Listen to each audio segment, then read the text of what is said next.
Good afternoon. This is Kurt Gable here at the Sunpath Products NSL News, and I have a special guest on the other end of the line, and it is Katie Woods, and she's in Canada right now. Hi, Katie. Hello. Comment ça va in the French-Canadian side there? Very well, thank you. How are you? Good. You are in the middle of training Yeah. with the boys. Yeah, we've just come back from a 4 month, well, pretty much 4 months in the States. So we had a little bit of time off between getting back, and then we just started up again last week. It was a good winter, but it was nice to have a little bit of break, and we're all kind of raring to go for the summer. Yeah, and it's the final stretch for the World Meet. How is it going? Is Evolution getting in shape, ready to challenge the medal positions? It's going good. I think we built up a good foundation in America, and now, like you said, on the final stretch, we're just trying to put things into practice and make it more application jumps. Mhm. And yeah, I mean, we've only had 2 days jumping this summer, so it's just honestly the first day felt pretty uncurrent, but the second day felt a lot better, and yeah, there's some nice stuff. Yeah. Did you get a chance to look at airspeed while you were over there in the desert? A little bit, but not so much. I think the Shamrock was the biggest show, and I mean that was open for everyone. Unfortunately, we didn't have so many days training at the same time, so we didn't get to do a mock meet. But for what I saw at the Shamrock, they're pretty fast. Yeah. Need to- Well, I guess now is about the time where you don't give away too much anyway any longer, because now it's becoming competitive, most likely. yeah. Did you have Papa Shannon with you all the time? No, he's at school right now, so we just had 3 days with him at the start. But we were living with Nicholas Hemlin when we were out there. We stayed at his, and we did a lot of stuff with him as well, which was really, really good.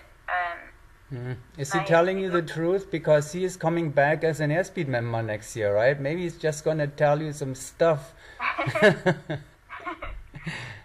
it really helped a lot. I think it's been a good balance with both of them, because they both have stuff to bring, and Yeah. it's been really nice. But he's helped us a lot when we were out there. So Katie, let's get to the topic that I actually was so curious, and then why we talked a little earlier. You said you have followed the news updates recently, and you've been a part of that quite a few times, and it was related to the topic of family teams, and that you are an expert in it.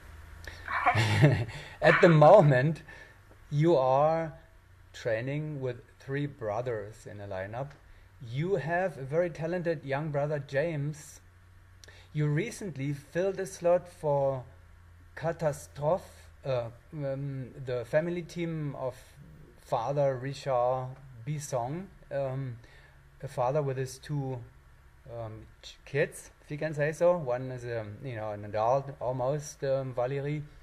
And then, okay, let's just begin there. So, your latest experience with the Bisson family, with Catastrophe, how was it flying with that 11-year-old boy in the point slot? You saw him across, right? You were Taya, weren't you? yeah, you know what? It's a lot of fun.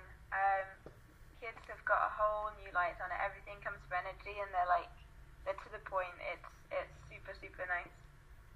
Yeah. He's a very cool little lad. He's super, super keen to learn, and he's a great flyer.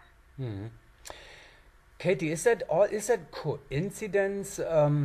I do remember also that when Hayabusa was recruiting a new 4th member, when Weidong left at the end of 2010, you were one of the candidates. So you almost ended up with another 2 brothers, and then David Grautz with Hayabusa.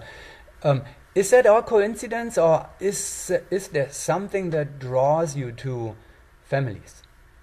No, that's coincidence. That happened back in I think it was 2005. I was out in Spa, and I was actually talking to Roy at the time. I knew there were brothers on the team, but yeah, it was mainly talking to Roy that kind of came about. But no, it's a total coincidence. I think Because skydiving's quite small, often if one person in the family likes it and another person starts, it's normal that they progress together. So, like, I don't think it's just coincidence that a lot of good teams have family members together, and I guess that just means that when you're looking for a new team, it's likely to happen. Hmm. Do you see it? I mean, you know the group dynamics well, better than others.